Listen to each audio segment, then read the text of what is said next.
നമ്മുടെ കേരളത്തിൽ ഇന്ന് മലയാളികളെക്കാട്ടിലും കൂടുതൽ പണിയെടുക്കാനുള്ളത് അന്യസംസ്ഥാന തൊഴിലാളികളാണ്. അതിന് പ്രധാന കാരണം നമ്മുടെ മലയാളികൾ തന്നെയാണ്. പണിയെടുക്കുന്നതിനെക്കാട്ടിലും കൂടുതൽ അവർക്ക് വിശ്രമമാണ് വേണ്ടി വരുന്നത്.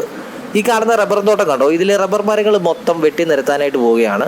4 ബംഗാളികൾ ചേർന്നാണ് ഇവിടെ പണിയെടുക്കുന്നത്. ഡ്രൈവറായിട്ടൊരു മലയാളിയുമുണ്ട്. പിന്നെ വെട്ടിമുറിക്കുന്ന മരങ്ങളുടെ ചെറിയ ചെറിയ കമ്പുകൾ വിറക് കഷ്ണങ്ങളാക്കി മാറ്റാൻ കുറച്ച് സ്ത്രീകളുമുണ്ട്. അവർ മലയാളിയാണോ ബംഗാളിയാണോ എന്നുള്ള കാര്യമൊന്നും അറിയില്ല. 3 ദിവസമാണ് ഇവർക്ക് ഈ കാണുന്ന മരങ്ങളെല്ലാം വെട്ടിമുറിക്കാനായിട്ട് വേണ്ടി വന്നത്.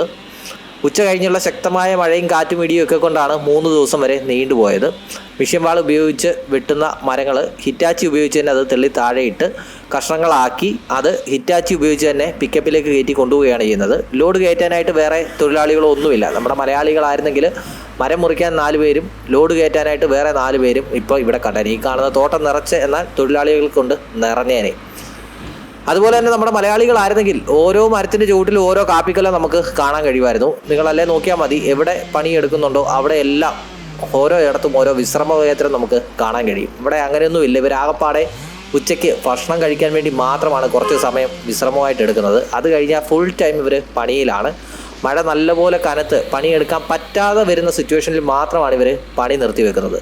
4 ബംഗാളികൾ ചേർന്ന് എത്ര പെട്ടെന്നാണ് ഇവിടെ ഈ കാണുന്ന മരങ്ങളെല്ലാം വെട്ടിമുറിച്ചതെന്ന് നോക്കി. നമ്മുടെ മലയാളികളാണെങ്കിൽ 3 എന്നുള്ളത് ചിലപ്പോൾ ഒരു പക്ഷേ 3 ആഴ്ച വരെ, പ്രത്യേകിച്ച് ഇങ്ങനെയൊരു സമയത്ത് ഇടിയും കാറ്റും മഴയൊക്കെ ഉള്ള ഇങ്ങനെയൊരു സമയത്ത് 3 ദിവസം എന്നുള്ളത് ഒരു പക്ഷേ ഒരു 3-4 ആഴ്ച വരെ നീണ്ടുപോയേനെ. ഇതുകൊണ്ടാണ് നമ്മുടെ നാട്ടിൽ കൂടുതലും മലയാളികളെക്കാട്ടിലും കൂടുതൽ ബംഗാളികളെ തൊഴിലാളികളായിട്ട് കാണാനുള്ളത്. കാരണം അവർ ആത്മാർത്ഥമായിട്ട് പറയുന്ന സമയത്തിനുള്ളിൽ പണി ചെയ്ത് തീർത്തിട്ട് പോകും.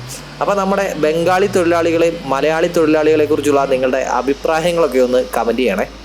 അപ്പോൾ വീഡിയോ ഇവിടെ അവസാനിപ്പിക്കുന്നു. ചെറിയൊരു വീഡിയോ ആയിരുന്നു. മറ്റൊരു ചെറിയ വീഡിയോ ആയിട്ട് നമുക്ക് വീണ്ടും കണ്ടുമുട്ടാം.